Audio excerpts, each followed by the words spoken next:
आदाब नाजरीन, मैं यानी कि यमन ख़ान आपका इस प्रोग्राम में खुशामदीद करती हूँ। आज के सफ़र में आपको लेके चलेंगे पंजाब और वजाहत करेंगे वहाँ की सूफियाना फ़लसफ़े की शुरुआत के बारे में। ज़ियारत करेंगे हज़रत इमाम नसीरुद्दीन रहमतुल्लाह अलैह की दरगाह की, जो पंजाब के जालंधर शहर में बसी हुई है।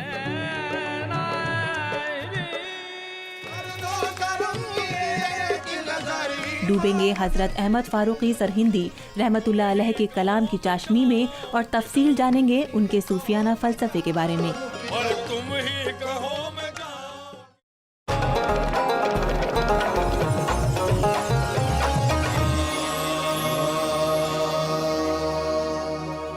आइए इस प्रोग्राम की इब्तिदा हज़रत नासिरुद्दीन इमाम चिश्ती अलैह रहमत की ज़ियारत से करते हैं। हज़रत नसीरुद्दीन इमाम चिश्ती रहमतुल्लाह अलैह की मज़ार पाक पर हिंदुस्तानी अवाम के अलावा दुनिया के अलग अलग खित्तों से लोग आते हैं, क्योंकि कहा जाता है कि आपके मज़ार पर सच्चे दिल से दुआ मांगने वाला कभी खाली हाथ वापस नहीं जाता। आइए हम भी इन्हीं दुआओं और उम्मीदों के रंग में डूबने की कोशिश कर देखें, क्या पता हमारी ज़ियारत और दुआ दोनों ही कबूल हो जाएं। आइए अब कुछ खुसूसी बातें करते हैं हज़रत इमाम नसीरुद्दीन दरगाह के सज्जादे नशीं से। हज़रत नसीरुद्दीन इमाम चिश्ती के दरगाह के बारे में और यहाँ की तारीख़ के बारे में कुछ बताएं। हज़रत इमाम नसीरुद्दीन अबू यूसुफ़ चिश्ती रहमतुल्लाह अलैह, इनकी पैदाइश ईरान में हुई हिजरी सन 252 में और 334 में इनकी वफ़ात यहाँ जालंधर में हुई।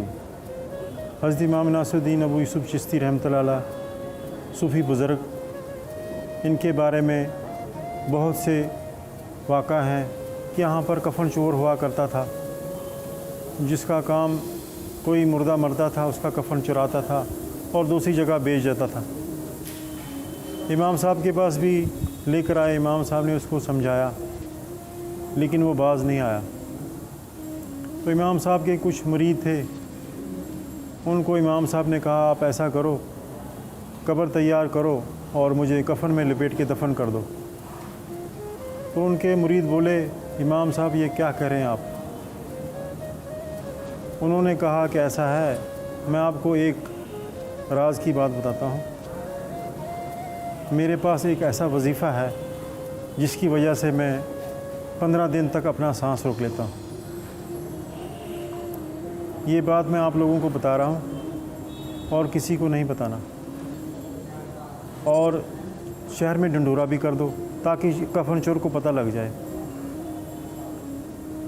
उन्होंने मुरीदों ने उनके कहने के मुताबिक कब्र तैयार करके कफ़न में लपेट के दफन कर दिया और ढंढूरा भी कर दिया कि इमाम साहब का इंतकाल हो गया। पहले दिन तो कफ़न चोर नहीं आया। अगले दिन जब कफ़न चोर आया, जैसे ही उसने कब्र से मिट्टी उठाई तो इमाम साहब को बैठे हुए पाया, तस्बीह कर रहे थे। तो इमाम साहब ने उसका हाथ पकड़ लिया और चोर गश खा के गिर गया। इमाम साहब ने उसके कान में फूंक मारी और कहा अभी भी वक्त है, तौबा कर ले। तो वो कफ़न चोर उसी वक्त तौबा करता है और 12 साल तक इमाम साहब के साथ रहा, अपना सारा घर परिवार छोड़ दिया। तो इमाम साहब के कहने पर लोगों ने उस कफ़न चोर की जब इंतकाल हुआ तो उसकी कब्र उसके साथ ही बनाई।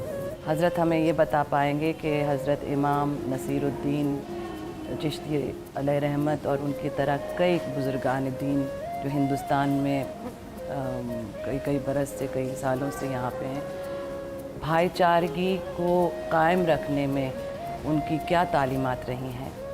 हज़रत इमाम नसीरुद्दीन सूफ़ी बुज़ुर्ग थे। उनके पास हर तरह के लोग आया करते थे, चाहे वो हिंदू हो या सिख हो या मुस्लिम हो, हर तरह के लोग उनके पास आते थे और वो उन्हें सच्चाई का रास्ता बताते थे और बुराइयों से उनको दूर रखते थे। सूफ़ी बुज़ुर्ग थे, इसके अलावा बहुत से बुज़ुर्गान दीन पंजाब में तशरीफ़ लाए, जिसके बारे में बहुत सी किताबों में ज़िक्र है। बाबा फ़रीद गंज शकर के बारे में भी बहुत सी किताबों में ज़िक्र है। बाबा फ़रीद गंज शकर जिन्होंने यहाँ चिल्ला भी लगाया 40 दिन, और उनके हाथ का नीम का दरख्त भी है। इसके अलावा और बहुत सारे बुज़ुर्ग यहाँ पर हुए। इमाम साहब के यहाँ पर एक भांजा हैं सईद हाशमी, उनकी दरगाह भी यहाँ पर साथ ही बनी हुई है। और यहाँ पर हर साल जो उर्स होता था 14-15 रजब को, जिसमें हर धर्म के लोग आया करते थे बगैर किसी रोक टोक के। इसमें लंगर लगता था, कवालियाँ होती थी, और आपस में एक दूसरे को प्यार मोहब्बत से पेश आते थे। इमाम साहब की भी यही ख्वाहिश थी कि अल्लाह ताला हम सब को आपस में प्यार मोहब्बत से रखे, आपसी भाईचारा कायम रखे।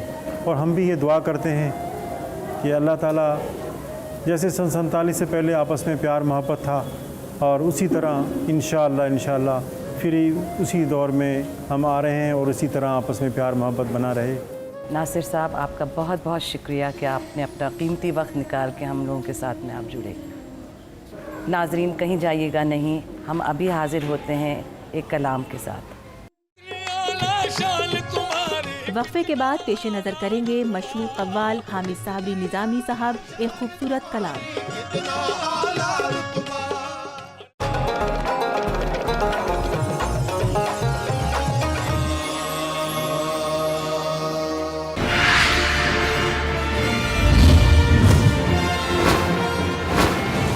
आप देख रहे हैं डीडी उर्दू, हिंदुस्तानी तहजीब व सकाफत का तर्जुमा।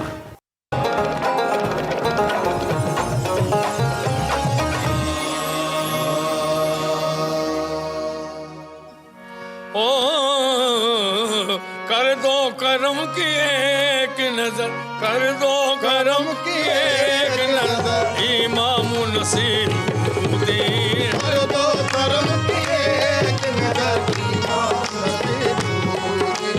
कर दो करम की एक नजर, इमाम नसीरुद्दीन।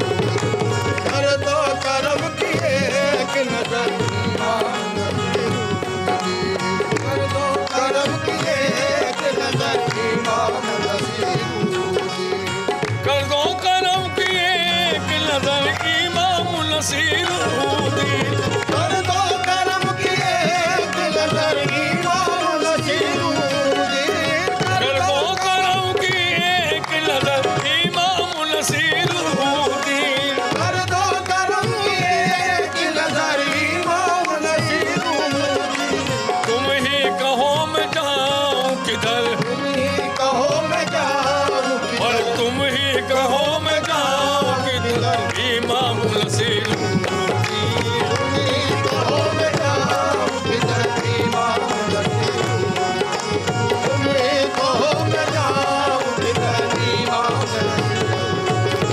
तुम ही कहो मैं जाऊं किधर, इमाम नसीरुद्दीन। कितनी आला शान तुम्हारी, कितना आला रुतबा, कितनी आला शान तुम्हारी, कितना आला रुतबा। अरे कितनी आला शान तुम्हारी, कितना आला रुतबा। कितनी आला शान तुम्हारी, कितना आला रुतबा। अरे कितना आला आप कदर, कितना आला आप कदर, कितना आला आप कदर, इमाम नसीरुद्दीन।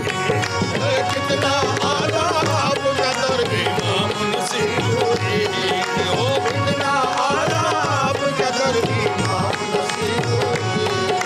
कितना आला आप कदर, इमाम नसीरुद्दीन।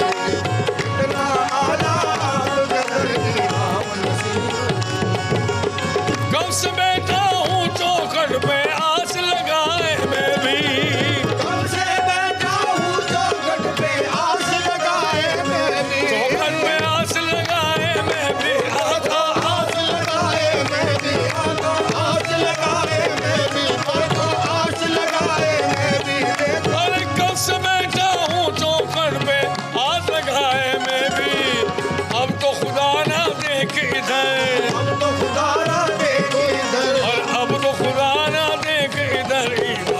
नसीरुद्दीन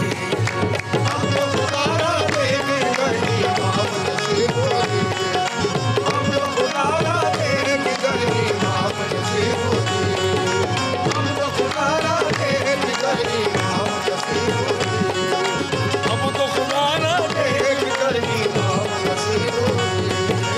अब तो हमीद की बिगड़ी बना दो पार लगा दो बेड़ा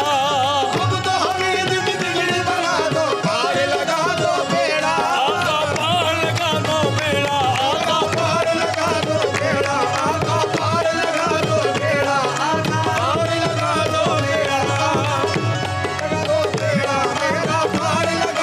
बेड़ा और अब तो हमीद की बिगड़ी बना दो पार लगा दो बेड़ा हाल फंसा है बीच बवर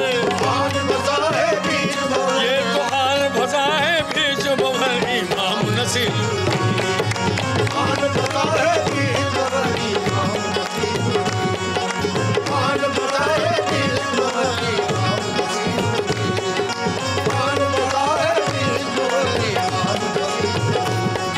अरे मतलब की दुनिया है सारी कोई काम न आया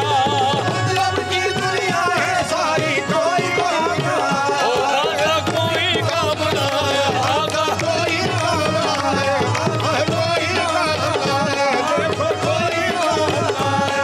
ये मतलब की दुनिया है सारी कोई काम न आया मुश्किल है जीवन का सफर मेरा मुश्किल है जीवन का सफर इमाम नसीरुद्दीन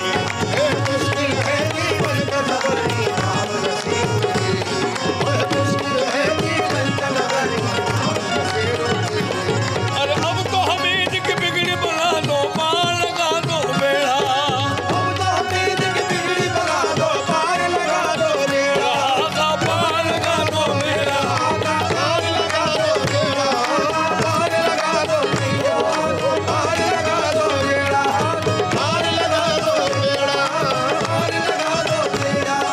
अब तो हमीद की बिगड़ी बना दो पार लगा दो बेड़ा हाल बसा है बीच भंवर ये तो हाल बसा है बीच भंवर इमाम नसीरुद्दीन अरे इमाम नसीरुद्दीन मेरे इमाम नसीरुद्दीन ओ इमाम नसीरुद्दीन ओ इमाम नसीरुद्दीन अखलाक साहब, क्योंकि पंजाब में कई दरगाहें हैं, तो ये आपसे पूछना चाहते हैं कि पंजाब का सूफ़ी फ़लसफ़े से क्या रिश्ता है? पंजाब सूफ़ियों का बड़ा इलाक़ा रहा है जहाँ पे शुरू से ही सूफिया आते रहे हैं और वहाँ पे मुकीम होते रहे हैं।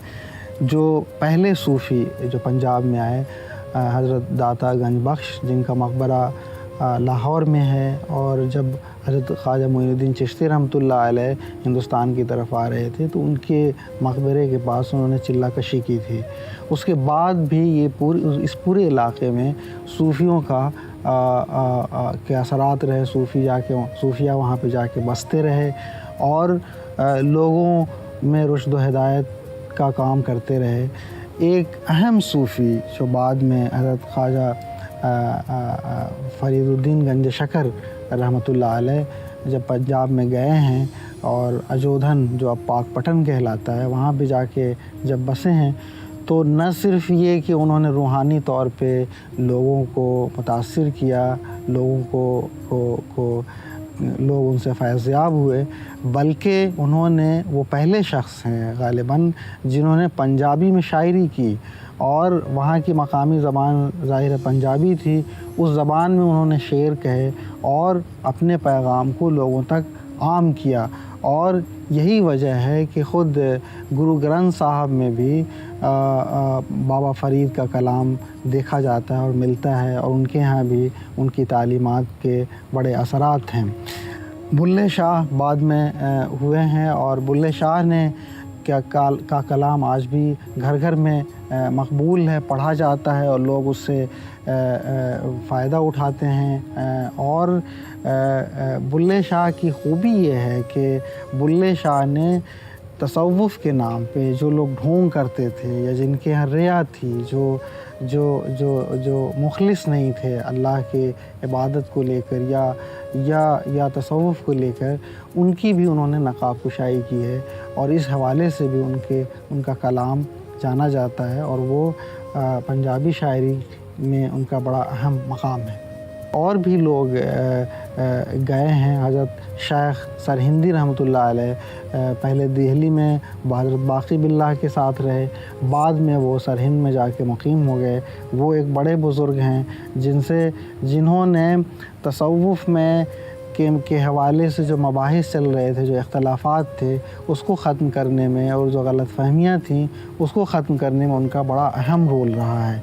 नाज़रीन, बस अब एक छोटे से वक्फे के बाद फिर हाजिर होते हैं, कहीं जाइएगा मत। अगले हिस्से में लेके चलेंगे आपको पंजाब के कस्बे फतेहगढ़, जहां ज़ियारत करेंगे हज़रत अहमद फ़ारूक़ी सरहिंदी रहमतुल्लाह अलैह की दरगाह की।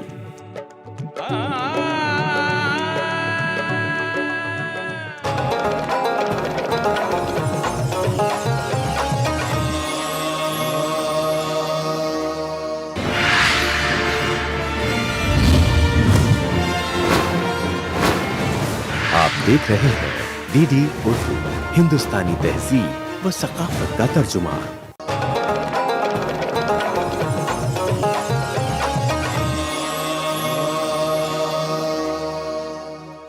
नाजरीन, आइए अब हम आपको शेख सरहिंदी के मज़ार पाक पे ले चलते हैं। शेख सरहिंदी नक्शबंदी सिलसिले से ताल्लुक़ रखते हैं। आपकी यादगार न तो सिर्फ आपके मज़ार शरीफ से है, बल्कि आपके लिखे हुए वो ख़त हैं जो इल्म शरीयत और तरीक़त के हवाले से बहुत अहमियत रखते हैं। तो नाज़रीन, आइए चलते हैं सरहिंद, पंजाब और आपके बारे में और जानने की कोशिश करते हैं। नाजरीन, अब हमारे दरमियान मोहम्मद सादिक रज़ा साहब हैं। आइए उनसे कुछ अहम बातें करते हैं। सादिक रज़ा साहब, हमारे साथ जुड़ने के लिए बहुत बहुत शुक्रिया। हम चाहेंगे कि आप हमें शेख सरहिंदी के बारे में कुछ अहम बातें बताएं। हज़रत इमाम रब्बानी मुजद्दिद अल-फ़िसानी रहमतुल्लाह अलैह, अल्लाह ताला ने आपको बहुत बड़ा मुक़ाम और मर्तबा अता फ़रमाया। आप हज़ूर सल्लल्लाहु अलैहि वसल्लम के 1000 साल के बाद दुनिया में तशरीफ़ लाए और बड़े बड़े बुज़ुर्गान दीन ने आपके बारे में पेशेंगोई फरमाई। मुजद्दिद कहा जाता है तजदीद करने वाले को, और अलिफ हज़ार और सानी दूसरा। तो आप हज़ूर सल्लल्लाहु अलैहि वसल्लम के 1000 साल के बाद दूसरे हज़ारे के शुरू में आप दुनिया में तशरीफ़ लाए। सबसे पहले आप फ़िरोज़ शाह तुगलक के दौर में यहाँ पे आए और शहर को आबाद किया।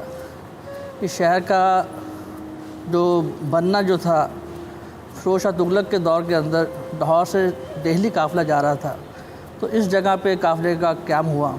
तो राज में जब यहाँ पे ठहरे तो साहिब कशफ बुज़ुर्ग थे यहाँ पे, तो उन्होंने देखा कि इसमें यहाँ पे अनवारात इलाही की यहाँ पे बारिश हो रही है। तो आपने इसका जिक्र बादशाह से किया कि मैंने यहाँ पे ऐसे हालात देखे हैं, यहाँ किसी बहुत बड़े वली बुज़ुर्ग ने यहाँ पैदा होना है, जंगल है, कोई आबादी नहीं, तो यहाँ शहर तामीर किया जाए। अब वो शहर की तामीर शुरू हो गई। अब वो जितनी तामीर दिन में करते वो रात में गिर जाती, किसी को मालूम ना हुआ कि क्या माजरा क्या है, तो फिर इसकी इत्तला बादशाह पहुँचाएगी। अगर यही हालात रहे तो यहाँ पे शहर तामीर नहीं हो सकता। तो आप किसी ऐसे शख्स को यहाँ भेजिए जो ये मालूम कर सके कि माजरा क्या है। तो उस वक़्त जो उनके हज़रत शेख फ़तेहुल्लाह रहमतुल्लाह, जो हज़रत कुसरो के काज़ी गुज़रा के मनसब पर फाइज़ थे, हज़रत इमाम रफ़ीउद्दीन रहमतुल्लाह के भाई थे आपके। तो आपने फिर हज़रत को यहाँ उस दिनों में यहाँ पे ये सनाम तहसील होती थी, तो आप यहाँ आए हुए थे।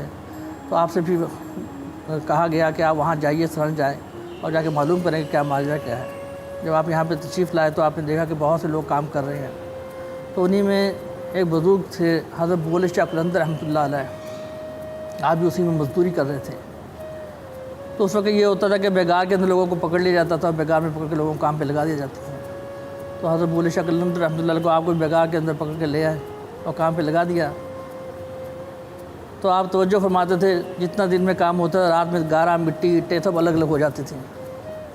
जब आपसे हज़रत से मुलाकात हुई तो आपने दरियाफ़त किया क्या माजरा, तो आपने कहा कि सर गिरना बनना जो था सर आपको बुलाना ही मकसद था, क्योंकि जिस शख्स के लिए शहर तामीर हो रहा है वो आपकी औलाद में पैदा होगा, तो आप यहीं आगे सुकून इख्तियार करें। फिर हज़रत इमाम रफ़ीद रहमतुल्लाह अलैह आपने अफ़गानिस्तान को छोड़कर आप यहीं तब तशरीफ़ ले आए और इस शहर की बुनियाद जो थी हज़रत इमाम रफ़ीद रहमतुल्लाह अलैह और हज़रत बोली शकलंदर रहमतुल्लाह अलैह आपने रखी और फिर ये शहर जो था ये तामीर हुआ। तो हज़रत इमाम रफ़ीद रहमतुल्लाह अलैह की आपकी छठी पुश्त में अकबर के दौर के अंदर हज़रत मुजद्दिद अल-फ़सानी रहमतुल्लाह की विलादत हुई। सादिक साहब हमारे साथ जुड़ने के लिए बहुत बहुत शुक्रिया। तो नाजरीन, ये थे सादिक साहब। अब सुनते हैं एक खूबसूरत सा सूफियाना कलाम। देख लो बहरे खुदा, देख लो बहरे खुदा, शेख अहमद फारूकी। देख लो बहरे खुदा, देख लो बहरे खुदा,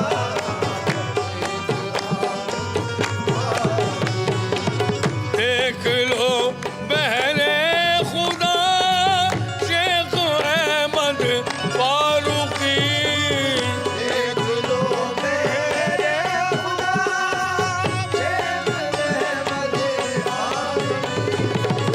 देख लो बहरे खुदा, शेख अहमद फारूकी।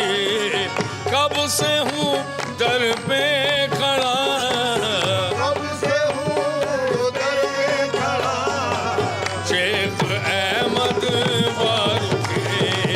कब से हूँ दर पे खड़ा, शेख अहमद फारूकी। कब से हूँ मैं तो दर पे खड़ा, कब से ओ मैं तो दर पे खड़ा, कब से हूँ दर पे खड़ा,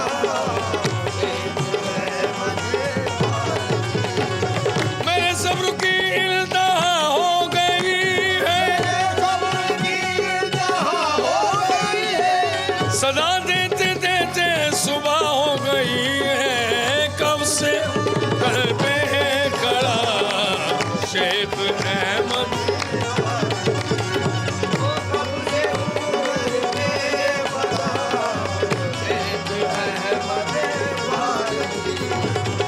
इस भरी दुनिया में, इस भरी दुनिया में मंगतों का है मेरे हुजूर। इस भरी दुनिया में,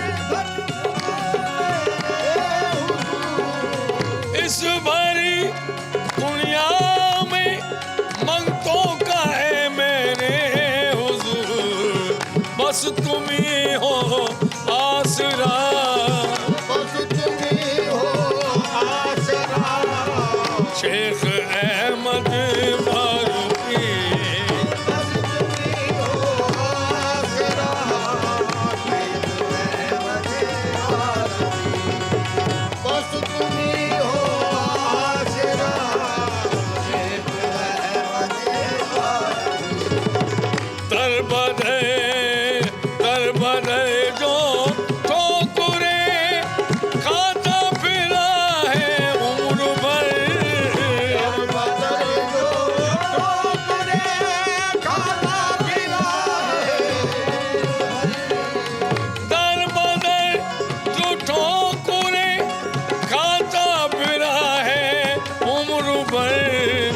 उसको तेरा दर मिला, उसको तेरा दर मिला, शेख अहमद फारूकी। उसको तेरा दर मिला, शेख अहमद फारूकी। उसको तेरा दर मिला,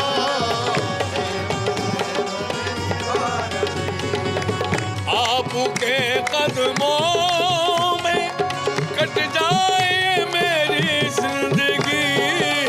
आपके कदमों में कट जाए मेरी जिंदगी।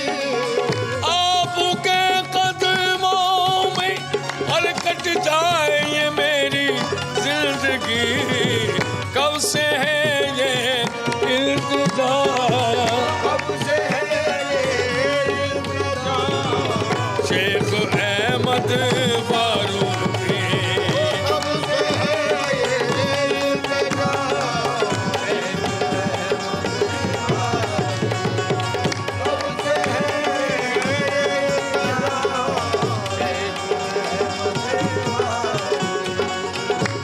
से है हसरत ये दिल की एक दिल तेरा हमीद,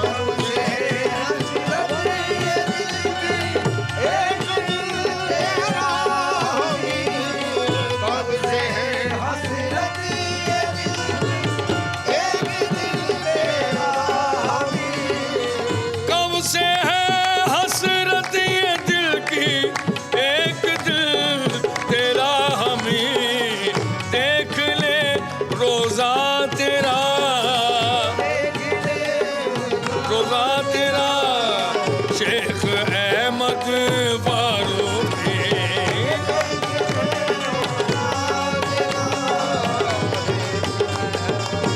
फारूकी शेख अहमद फारूकी, शेख अहमद फारूकी।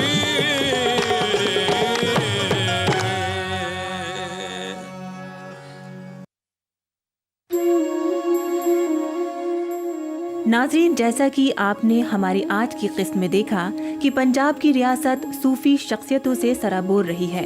एक से एक कद्दावर सूफ़ी इस ज़मीन को रोशन करते रहे हैं। उन्हीं में से आज हमने 2 सूफ़ी शख्सियतों के बारे में बताने की कोशिश करी। हमें उम्मीद है कि आप हमारी इस कोशिश को तहे दिल से कबूल करेंगे। नाजरीन, उम्मीद है आपको सूफियाना कलाम और मौसीकी की ये किस्त ज़रूर पसंद आई होगी।